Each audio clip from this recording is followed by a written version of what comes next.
asking a recommendation letter can be daunting for students, and writing a recommendation letter can be even more daunting for a teacher or an advisor. Let's take a look at our next myth related to recommendation letters. The best recommendation is one from the person with the highest job title. This is not true.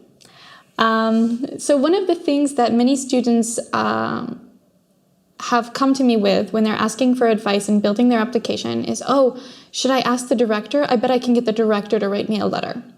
In and of itself, the recommendation letter from the director of a school is, of course, not a bad thing. You know, that would be very nice to get a recommendation from the director of the school.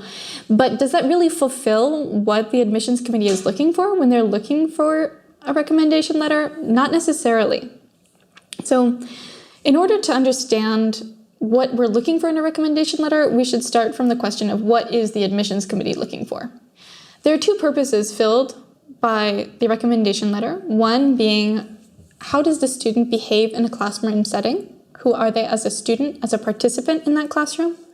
And also a character reference. Who is that student in general? These two kind of roles are fulfilled typically by different kinds of recommenders. An application may request different numbers and different kinds of recommendations from the student. Typically, it will be from a teacher to give the piece about the classroom participation, and also from some other adult in the student's life who can talk about the student as a person. Many of us who are currently writing recommendation letters have grown up and gotten used to writing letters in a very formal style, as a classic letter, addressed to a specific person, and written in a very formal and literary style.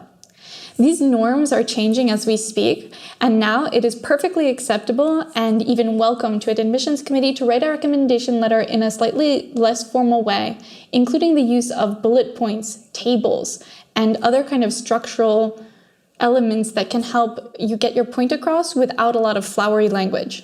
When a student is asking for advice on how to choose a recommender, I typically ask them several questions. Have they known this person for over 1 year? Does this recommender know them well? Is this person a family friend or family member?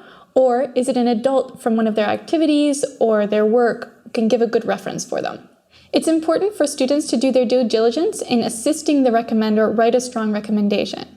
This includes asking far enough in advance and giving them enough context for how to write that recommendation, providing resources on translating the letter if it's written in another language, and to give them additional information and reference points to make it easy for them to write a good letter.